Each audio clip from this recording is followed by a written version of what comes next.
ജപമാലയേന്തി ഇരു കൈകൾ നീട്ടി മാറോടു ചേർക്കുന്ന സ്നേഹം.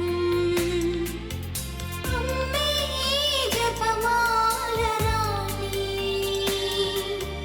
വാഴ്ത്തുന്നു നിൻ നാമം ഞങ്ങൾ. നിൻ ചാരയണയുന്ന നേരം ആശ്വാസമാണമ്മേ നിറയേ.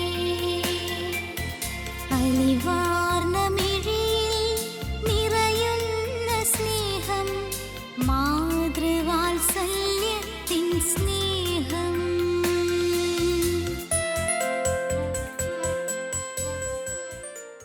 എൻ്റെ നല്ലയമ്മ എന്ന പ്രോഗ്രാമിൽ പരിശുദ്ധിയമ്മ എൻ്റെ ജീവിതത്തിൽ നൽകിയിട്ടുള്ള വലിയ സ്നേഹവും അമ്മ വഴി നടത്തിയിട്ടുള്ള അനുഭവങ്ങളും അമ്മയുടെ അനുഗ്രഹങ്ങളും എല്ലാം പങ്കുവയ്ക്കുവാൻ ഈ നല്ല അവസരം എനിക്ക് നൽകിയ കാരുണ്യവാനായ ദൈവത്തോടും പരിശുദ്ധ അമ്മയോടും ശാലോം കുടുംബത്തോടുമുള്ള നന്ദിയും സ്നേഹവും ആദ്യം തന്നെ ഞാൻ അറിയിക്കട്ടെ.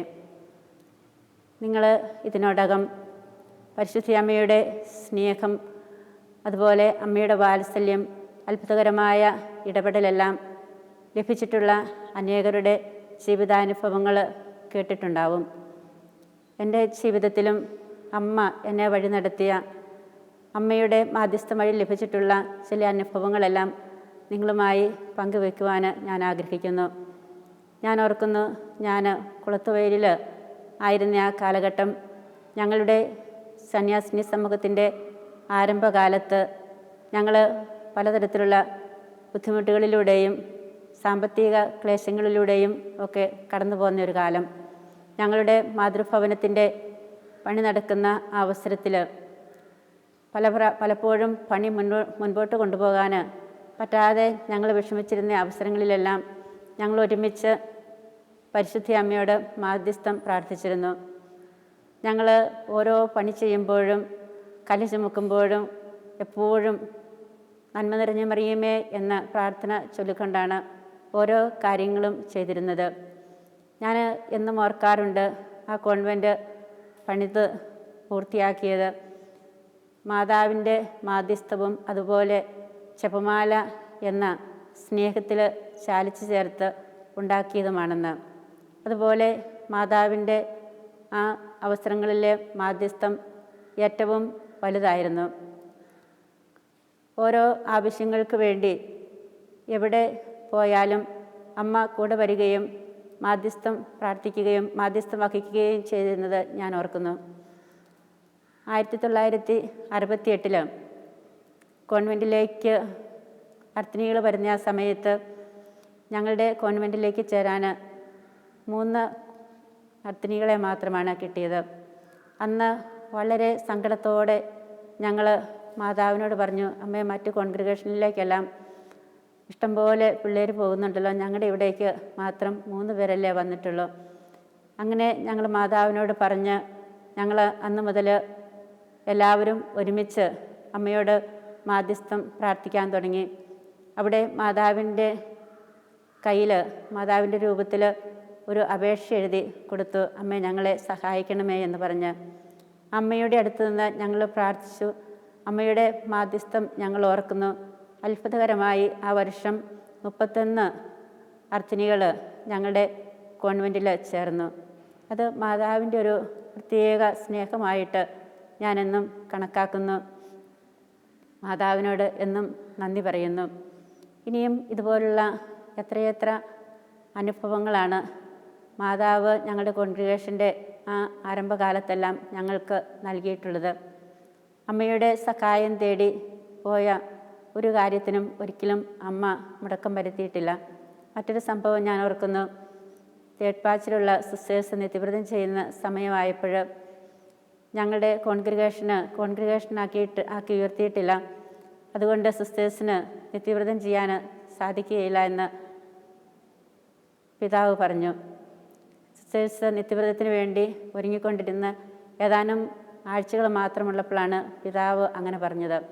അന്ന് ഞങ്ങൾ ഇതുപോലെ മാതാവിൻ്റെ രൂപത്തിന് മുൻപിൽ കണ്ണുനീരോടെ പ്രാർത്ഥിച്ചു, അമ്മേ, ഒരിക്കലും ഞങ്ങളുടെ കോൺഗ്രിഗേഷന് ഇങ്ങനൊരു മുടക്കം വരാതെ മുന്നോട്ട് പോകുവാൻ അമ്മ പ്രത്യേകം ഞങ്ങളെ സഹായിക്കണം. ഈ കാര്യത്തിൽ അമ്മ ഇടപെടണമേ എന്ന് വേദനയോടുകൂടി അമ്മയോട് പറഞ്ഞു.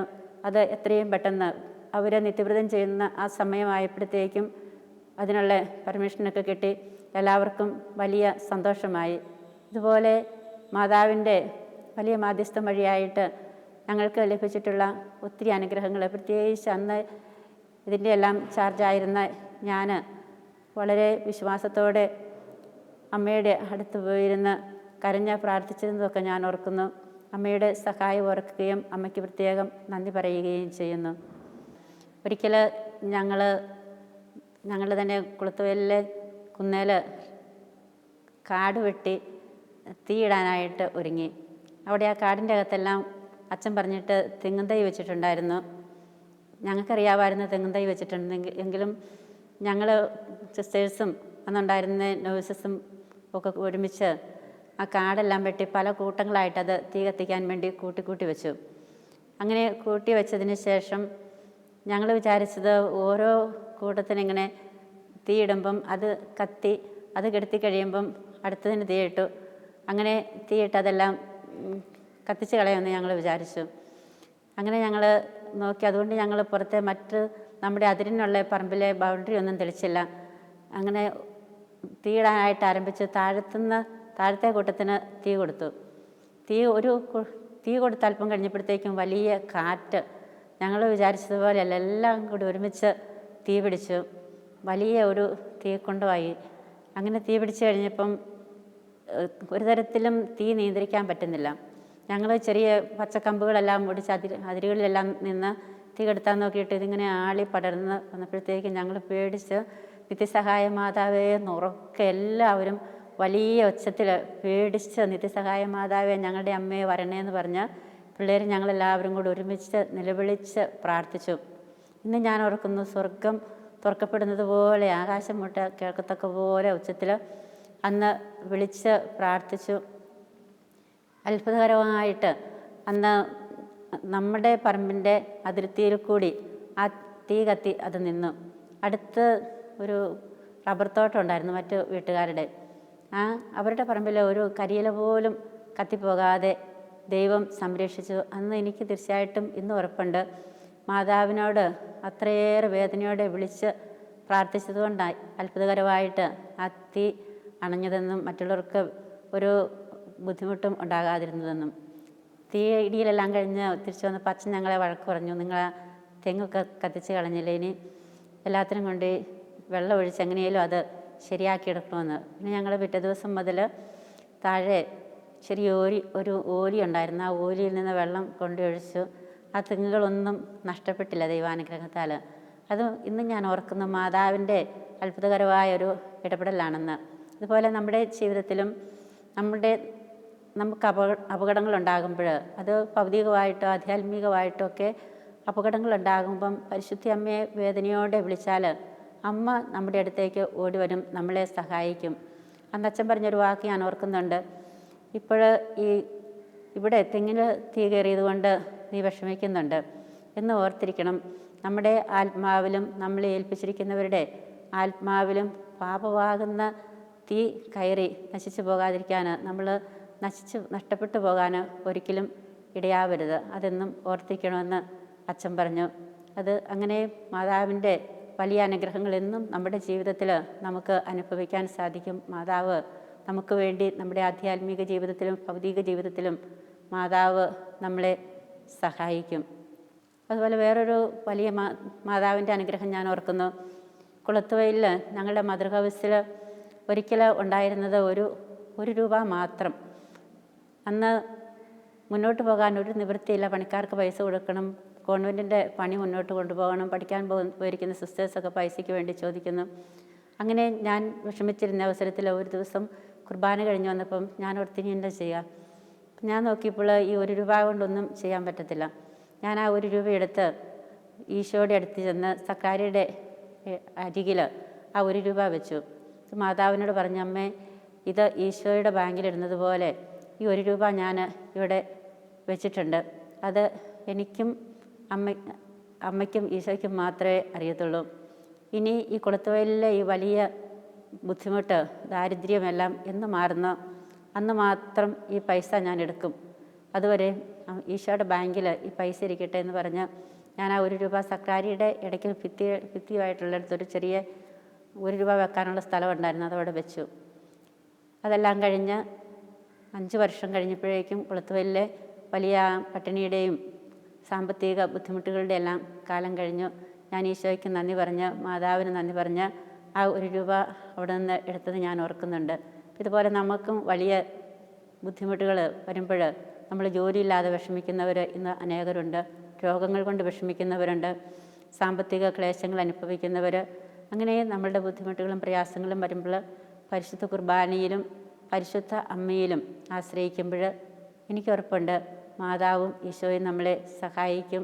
കാനായിലെ കല്യാണ വിരുന്നിൽ ഈശോയോട് മാധ്യസ്ഥം അപേക്ഷിച്ച അമ്മ എപ്പോഴും നമുക്ക് വേണ്ടി മാധ്യസ്ഥം അപേക്ഷിക്കുന്നുണ്ട്, നമ്മളെ സഹായിക്കും. ദൈവം നിങ്ങളെ അനുഗ്രഹിക്കട്ടെ.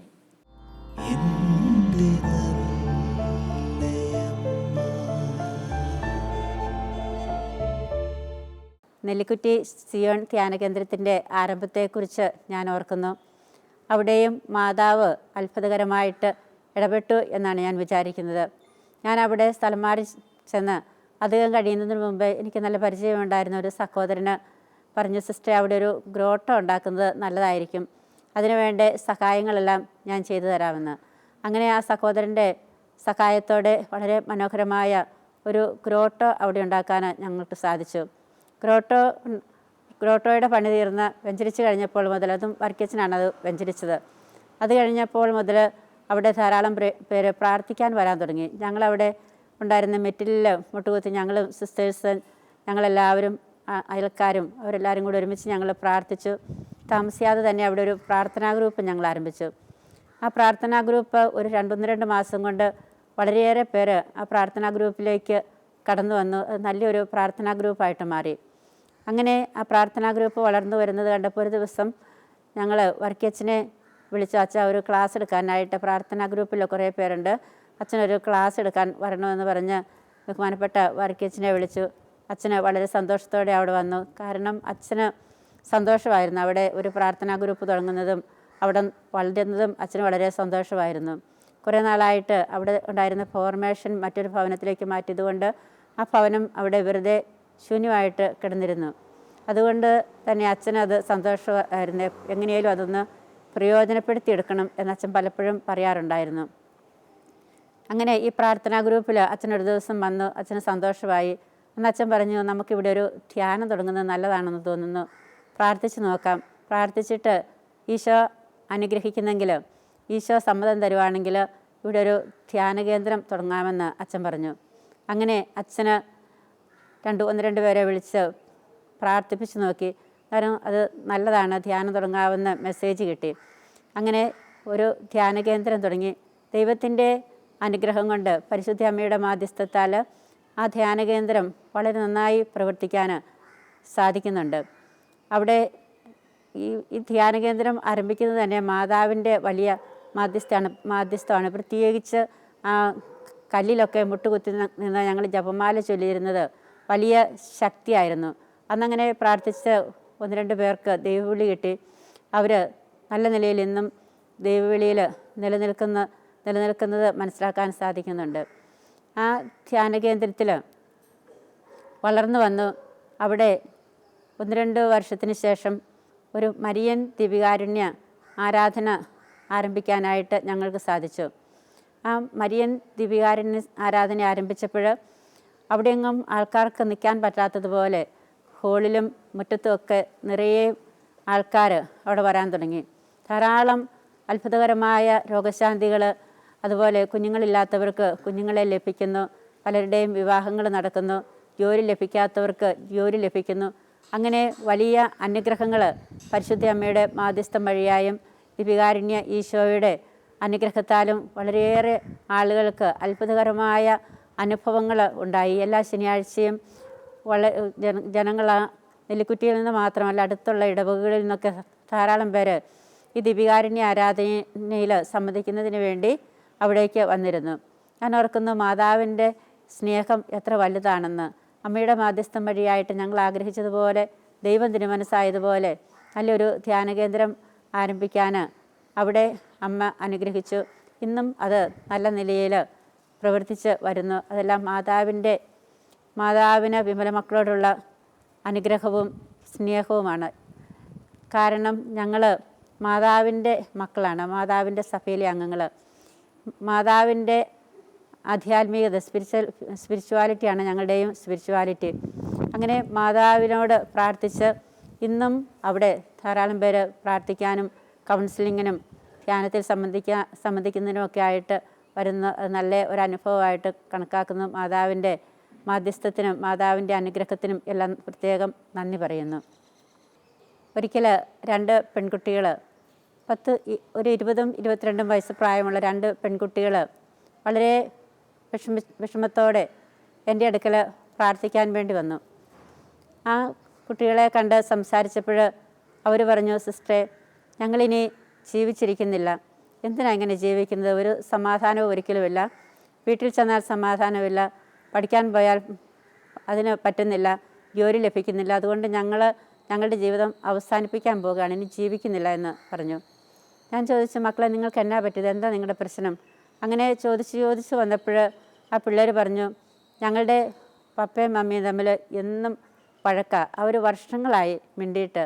പപ്പ മുകളിലത്തെ നിലയിൽ കിടക്കും, മമ്മി താഴെ. പപ്പയ്ക്ക് ഭക്ഷണം കൊണ്ട് കൊടുക്കണമെങ്കിൽ ഞങ്ങൾ ഭക്ഷണം കൊടുക്കണം. മമ്മിയോട് ഒരക്ഷരം പോലും മിണ്ടിയല്ല. അങ്ങനെ ഞങ്ങളുടെ തന്നെ ജീവിതം മടുത്തു. ആ വീട്ടിലിനി ഞങ്ങൾക്കൊരു ദിവസം പോലും മുന്നോട്ട് പോകാൻ പറ്റുന്നില്ലെന്ന്. ഇങ്ങനെ ഈ പിള്ളേർ പറഞ്ഞു, അവരുടെ വിഷമങ്ങളെല്ലാം പങ്കുവെച്ചപ്പോൾ ഞാൻ പറഞ്ഞു, മക്കളെ, ഒരു കാര്യം ഞാൻ നിങ്ങളുടെ ഈ തന്നുവിടാം. മാതാവിൻ്റെ അത്ഭുതകാശ്രവം ഞാൻ അവരെ കാണിച്ചു. ആ അത്ഭുതകാശ്രവം കാണിച്ചിട്ട് ഞാൻ പറഞ്ഞു, ഈ മെഡൽ ഞാൻ നിങ്ങൾക്ക് തരാം, നിങ്ങളത് കൊണ്ടുപോയി പപ്പയുടെ തലയിണയിൽ കുത്തിവെക്കണം. എന്നിട്ട് നിങ്ങളെല്ലാ ദിവസവും പ്രാർത്ഥിക്കണം, അമ്മേ മാതാവേ, അമ്മയുടെ ബാധ്യസ്ഥം വഴിയായിട്ട് ഞങ്ങളുടെ ഈ കുടുംബത്തിൽ സമാധാനം തരണമെന്ന് നിങ്ങൾ പ്രാർത്ഥിക്കണം. അങ്ങനെ ആ കുഞ്ഞുങ്ങൾ ആ കാശ്രൂപം കൊണ്ടുപോയി അവരുടെ പപ്പയുടെ തലയിണയിൽ കുത്തിവെച്ചു. അത് അങ്ങനെ ഒരു കാശ്രൂപം അവിടെ വെച്ചിട്ടുണ്ടെന്ന് ഈ 2 കുട്ടികൾക്കും എനിക്കും മാത്രമാണ് അറിയാമായിരുന്നത്. അങ്ങനെ 1-2 ആഴ്ചകൾ കഴിഞ്ഞപ്പോൾ അവരുടെ പപ്പായ മുരിങ്ങൂർ ധ്യാനകേന്ദ്രത്തിൽ പോയി അവിടെ ഒരു ധ്യാനം കൂടി. ധ്യാനത്തിൽ അദ്ദേഹത്തിന് വലിയൊരു അനുഭവം കിട്ടി. തിരിച്ചു വന്ന് വീട്ടിൽ എല്ലാവരുമായിട്ട് ഭാര്യയൊക്കെ ആയിട്ട് രമ്യതപ്പെട്ടു. കുഞ്ഞുങ്ങൾക്ക് സന്തോഷമായി. വളരെ സന്തോഷത്തോടെ അവർ ജീവിച്ചു. അങ്ങനെ ഒരു വലിയ അനുഭവം, മാതാവിൻ്റെ ഈ അത്ഭുതകാശ്രൂപം വഴിയായിട്ട് വലിയൊരു അനുഗ്രഹം ആ കുടുംബത്തിൽ ഉണ്ടായത് എനിക്കറിയാം. ഞാൻ അതിനുശേഷം പലർക്കും ഈ അത്ഭുതകാശ്രൂപം കൊടുത്തയക്കാറുണ്ട്. രോഗികൾക്കും അതുപോലെ വിഷമിച്ചിരിക്കുന്നവർക്കൊക്കെ ഈ ചെറിയ മെഡൽ അത്ഭുതകാശ്രൂപം അത് കൊടുത്ത് അനേകർക്ക് അനുഭവങ്ങൾ കിട്ടുന്നത് ഞാൻ കണ്ടിട്ടുണ്ട്. മാതാവിൻ്റെ വലിയ അനുഗ്രഹത്തിന് ഞാൻ നന്ദി പറയുന്നു. അന്ന് ആ ധ്യാനം കൂടിയ സഹോദരന് 1-2 മാസം കഴിഞ്ഞപ്പോൾ അദ്ദേഹം ഹാർട്ട് അറ്റാക്കായിട്ട് മരിച്ചുപോയി. ആ കുഞ്ഞുങ്ങൾ വീണ്ടും തിരിച്ചു വന്ന്, സിസ്റ്ററെ, ഡാഡി മരിച്ചുപോയി, പക്ഷേ ഞങ്ങൾക്കൊത്തിരി സമാധാനമുണ്ട്. ഡാഡി എത്രയോ നല്ലവനായിട്ട് നന്നായി ഒരുങ്ങി ഒക്കെ ഇരുന്നു. അങ്ങനെയാണല്ലോ ഡാഡി മരിച്ചതെന്ന് ആ പിള്ളേർ പറഞ്ഞത് ഞാനൊന്നും ഓർക്കുന്നുണ്ട്. ഈ നമ്മൾ മാതാവിൻ്റെ അത്ഭുതകാശ്രവും മാതാവിൻ്റെ മാധ്യസ്ഥവും എല്ലാം നമുക്കെന്നും വലിയ ശക്തിയായിരിക്കണം. നമ്മുടെ ജീവിതത്തിലും ഇതുപോലെ ഈ അത്ഭുത മെഡൽ ധരിക്കുന്നതും മാതാവിനോട് പ്രാർത്ഥിക്കുന്നതും നമുക്ക് രോഗശാന്തി ലഭിക്കുന്നതിനും മാനസാന്തരങ്ങൾ ഉണ്ടാകുന്നതിനും കുടുംബസമാധാനം ഉണ്ടാകുന്നതിനും എല്ലാം വളരെ സഹായമാണ്. നിങ്ങൾക്കും ഈ അത്ഭുത മെഡൽ ധരിക്കാനും അതുവഴി മാതാവിൻ്റെ അനുഗ്രഹങ്ങൾ ലഭിക്കാനും ഇടയാകട്ടെ എന്ന് ഞാൻ പ്രാർത്ഥിക്കുന്നു.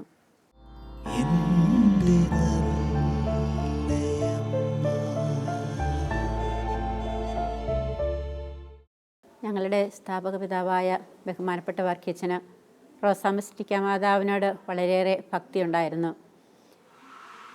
അച്ഛന് മാതാവിനോടുള്ള ആ ഭക്തി പ്രചരിപ്പിക്കാൻ വേണ്ടിയിട്ട് സഭാംഗങ്ങളെ പ്രേരിപ്പിച്ചിരുന്നു. മാതാവിൻ്റെ പ്രാർത്ഥന പലർക്കും അത് പ്രിൻ്റ് ചെയ്ത് കൊടുക്കുകയും ചെയ്തു. ഞങ്ങളുടെ നെല്ലിക്കുറ്റി കോൺവെൻറ്റിൽ റോസാമിസ്റ്റിക്ക മാതാവിൻ്റെ ഒരു സ്റ്റാച്യു ഉണ്ടായിരുന്നു. ഞാൻ എൻ്റെ അടുത്ത് കൗൺസിലിങ്ങിനും പ്രാർത്ഥനയ്ക്കും ഒക്കെ ആയിട്ട് വരുന്നവരെ കൗൺസിലിങ്ങിന് ശേഷം അല്ലെങ്കിൽ പ്രാർത്ഥിക്കാനായിട്ട് ആരംഭിക്കുമ്പോൾ ആ മാതാവിൻ്റെ അടുത്ത് മുട്ടുകുത്തി നിർത്തി അവർക്ക് വേണ്ടി ഞാൻ പ്രാർത്ഥിച്ചിരുന്നു. അങ്ങനെ പ്രാർത്ഥിക്കുമ്പോൾ പലർക്കും രോഗശാന്തികളും അതുപോലെ സമാധാനവും എല്ലാം ലഭിക്കുന്നത് ഞാൻ കണ്ടിട്ടുണ്ട്. എനിക്ക് തന്നെയും റോസാമിസ്റ്റിക്ക മാതാവിനോട് പ്രാർത്ഥിച്ച് വളരെയേറെ അനുഭവങ്ങൾ ഉള്ളത് ഞാൻ ഓർക്കുന്നു.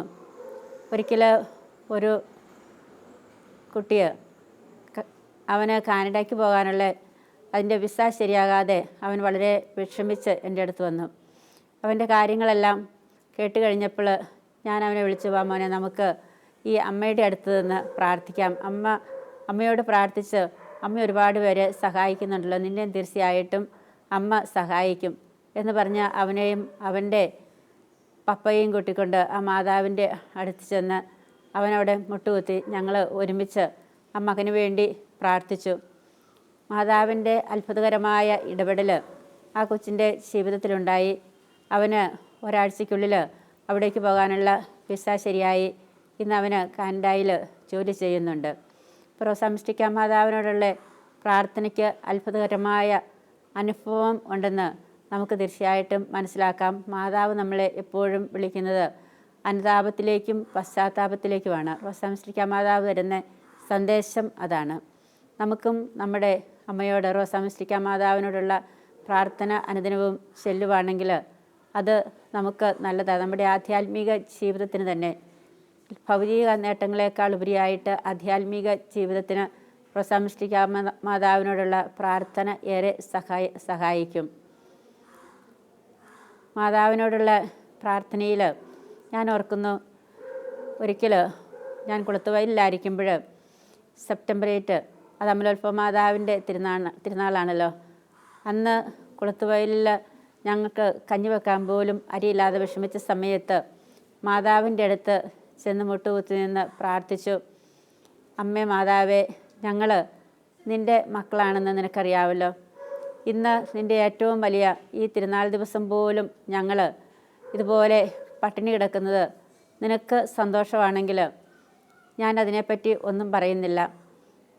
നീ അങ്ങനെ ഞങ്ങളെ അനുവദിക്കുന്നെങ്കിൽ അങ്ങനെ തന്നെ ആവട്ടെ എന്ന് പറഞ്ഞ് ഞാൻ അവിടെ തന്നെ നിന്നു. ഞാൻ ഓർക്കുന്ന എൻ്റെ കണ്ണിൽ നിന്ന് കണ്ണീരൊഴുകുന്നതൊക്കെ ഞാൻ ഓർക്കുന്നുണ്ട്. അങ്ങനെ ഞാൻ പ്രാർത്ഥിച്ചുകൊണ്ട് നിൽക്കുമ്പോൾ 1-2 സിസ്റ്റേഴ്സും എൻ്റെ അടുത്ത് അവിടെ മുട്ടുകുത്തി നിന്ന് പ്രാർത്ഥിക്കുന്നുണ്ട്. അങ്ങനെ ഞങ്ങളവിടെ പ്രാർത്ഥിക്കുന്ന ആ സമയത്ത് തന്നെ താഴെ ഗസ്റ്റ് റൂമിൽ ബെല്ലടിച്ചു. സിസ്റ്റേഴ്സ് ചെന്ന് നോക്കി വെച്ച് അവർ പറഞ്ഞു, ഒരു ചേട്ടൻ വന്നിട്ടുണ്ട്, ആ ചേട്ടന് വിളിക്കുന്നുണ്ടല്ലോ, വരാമോ എന്ന് ചോദിച്ചു. ഞാൻ താഴെ ചെന്ന് ആ ചേട്ടനെ കണ്ടു കഴിഞ്ഞപ്പോൾ ആ സഹോദരന് 500 രൂപ എടുത്ത് എൻ്റെ കയ്യിൽ തന്നു, ഇത് ഇവിടെ ഇരിക്കട്ടെ എന്ന് പറഞ്ഞു. അപ്പം ഞാൻ ഓർക്കുമായിരുന്നു, മാതാവിനോട് പ്രാർത്ഥിച്ചാൽ അമ്മ നമ്മളെ എത്രമാത്രം സഹായിക്കും. നമ്മൾ അപേക്ഷിച്ചാൽ ഉപേക്ഷിക്കാത്ത നല്ല അമ്മ. എത്രയും ദയുള്ള മാതാവേ എന്ന് പ്രാർത്ഥനയുടെ ശക്തി ഞാൻ ഓർക്കുന്നു. നമ്മളെല്ലാവരും വലിയ വിശ്വാസത്തോടെ സ്നേഹത്തോടെ നമ്മുടെ ഏത് ആവശ്യങ്ങളിലും നമ്മൾ പെട്ടെന്ന് ചൊല്ലുന്നൊരു പ്രാർത്ഥനയാണ് എത്രയും ദയുള്ള മാതാവേ എന്ന പ്രാർത്ഥന. ഏതെങ്കിലും സാധനങ്ങൾ കാണാതെ പോകുമ്പോൾ, അതല്ലെങ്കിൽ എന്തെങ്കിലും അപകടങ്ങളുണ്ടാകുമ്പോഴൊക്കെ മാതാവിനോട് നമ്മൾ പ്രാർത്ഥിക്കും, എത്രയും ദയുള്ള മാതാവേ എന്ന പ്രാർത്ഥന ചൊല്ലി. എനിക്ക് ഈ പ്രാർത്ഥന വലിയ അനുഭവമാണ്. എൻ്റെ ജീവിതത്തിലും ഞാൻ മിക്കവാറും എന്തെങ്കിലും കാണാതെ പോകുമ്പോൾ, അതല്ലെങ്കിൽ എന്തെങ്കിലും വിഷമസന്ധികൾ ഉണ്ടാകുമ്പോൾ, ആരുടെയെങ്കിലും പ്രശ്നങ്ങൾ കേൾക്കുമ്പോഴെല്ലാം എത്രയും ദയുള്ള മാതാവേ എന്ന പ്രാർത്ഥന ചൊല്ലി മാതാവിനോട് അപേക്ഷിക്കും. മാതാവിൻ്റെ ഈ പ്രാർത്ഥന ഞാൻ അനേകരെ പഠിപ്പിച്ചിട്ടുണ്ട്. ഞാൻ വേദപാഠം പഠിപ്പിക്കുമ്പോഴും അതുപോലെ കൗൺസിലിംഗ് നടത്തുമ്പോഴും ധ്യാനങ്ങളിലും എല്ലാം എത്രയും ദയുള്ള മാതാവേ എന്ന പ്രാർത്ഥന ചൊല്ലാൻ അനേകരോട് പറഞ്ഞു കൊടുത്തിട്ടുണ്ട്. അനേകർക്ക് അത് അനുഭവമാണ്. അത് പലരും പറഞ്ഞിട്ടുണ്ട്. അതുവഴിയായിട്ട് ദൈവവിളി തന്നെ ലഭിച്ചത് പലരും ഷെയർ ചെയ്തിട്ടുണ്ട്. നമുക്ക് മാതാവിൻ്റെ ഈ പ്രാർത്ഥന നമുക്കും ചൊല്ലാനായിട്ട് സ്നേഹത്തോടെ ചെല്ലാം. മാതാവ് നമ്മളെ സഹായിക്കും. നമുക്ക് മാതാവിൻ്റെ മാധ്യസ്ഥം വലിയ അനുഗ്രഹമായിരിക്കട്ടെ. എൻ്റെ ജീവിതത്തിൽ മാതാവ് നൽകിയ വലിയ സ്നേഹവും വലിയ അനുഗ്രഹങ്ങളും മാതാവിൻ്റെ മാധ്യസ്ഥം വഴിയായി ലഭിച്ച ആ ദൈവാനുഭവങ്ങളും എല്ലാം നിങ്ങളോട് പങ്കുവയ്ക്കാൻ സാധിച്ചതിൽ എനിക്കേറെ സന്തോഷമുണ്ട്. ഞാൻ എല്ലാവരോടും നന്ദി പറയുന്നു. മാതാവിൻ്റെ മാധ്യസ്ഥം നമുക്കെപ്പോഴും വലിയൊരു ശക്തിയും അനുഗ്രഹവുമായിരിക്കട്ടെ. ഈശോ കുരിശിൻ്റെ ചുവട്ടിൽ വെച്ച് മാതാവിനെ നമുക്കെല്ലാവർക്കും അമ്മയായി തന്നു. ഇന്ന് തിരുസഭയിലും ഓരോ വ്യക്തികളിലും സമൂഹങ്ങളിലും മാതാവിൻ്റെ മാധ്യസ്ഥം വലിയ ശക്തിയായിട്ട് നമുക്ക് അനുഭവപ്പെടുന്നു. നമുക്കും എന്നും മാതാവിനോട് പ്രാർത്ഥിക്കാം. മാതാവിൻ്റെ വിമല ഹൃദയത്തിൽ നമ്മളെ എല്ലാവരെയും സമർപ്പിച്ച് അമ്മയുടെ മാധ്യസ്ഥം വഴി ഈശോയുടെ അടുത്തേക്ക് ചെല്ലുമ്പോൾ നമ്മുടെ ആത്മീയ ജീവിതത്തിൽ, ഭൗതിക ജീവിതത്തിൽ എല്ലാം ദൈവത്തിൻ്റെ വലിയ കൃപകൾ ലഭിക്കുന്നത് നമുക്ക് കാണാൻ സാധിക്കും. എൻ്റെ ജീവിതത്തിൽ മാതാവ് ചെയ്ത കാര്യങ്ങൾ, മാതാവിൻ്റെ അനുഗ്രഹങ്ങൾ സ്വീകരിച്ചത് നിങ്ങളുമായിട്ട് ഏതാനും ചില കാര്യങ്ങൾ മാത്രം പങ്കുവച്ചു. ഇനിയും അനേകം കാര്യങ്ങൾ മാതാവിൻ്റെ ജീവിതത്തിൽ ഇടപെട്ടത് എനിക്ക് നിങ്ങളോട് പങ്കുവയ്ക്കുവാനുണ്ട്. നിങ്ങളുടെയും ജീവിതത്തിൽ ഇതുപോലെ പരിശുദ്ധ അമ്മയുടെ മാധ്യസ്ഥം ലഭിച്ച അനേകം സംഭവങ്ങൾ തീർച്ചയായും ഉണ്ടാവും. നമുക്ക് മാതാവിൻ്റെ മാധ്യസ്ഥം തേടാൻ ജപമാല ചൊല്ലി നമുക്കെന്നും പ്രാർത്ഥിക്കാം. ജപമാല ചൊല്ലി മാതാവിൻ്റെ മാധ്യസ്ഥം പ്രാർത്ഥിക്കുക നമ്മുടെ ഈ കാലഘട്ടത്തിൽ നമുക്കൊരു ആവശ്യവും കൂടിയാണ്. തീർച്ചയായും മാതാവ് അത് ആഗ്രഹിക്കുന്നുണ്ട്.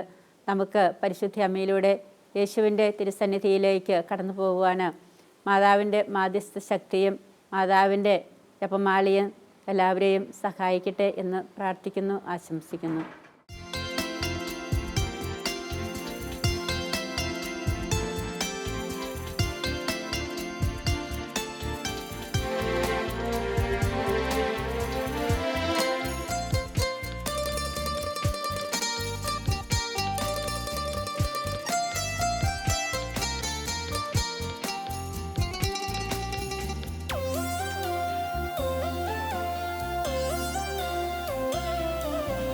അലിവാർന്ന മിഴിയിൽ നിറയുന്ന സ്നേഹം, മാതൃവാത്സല്യത്തിൻ സ്നേഹം. ജപമാ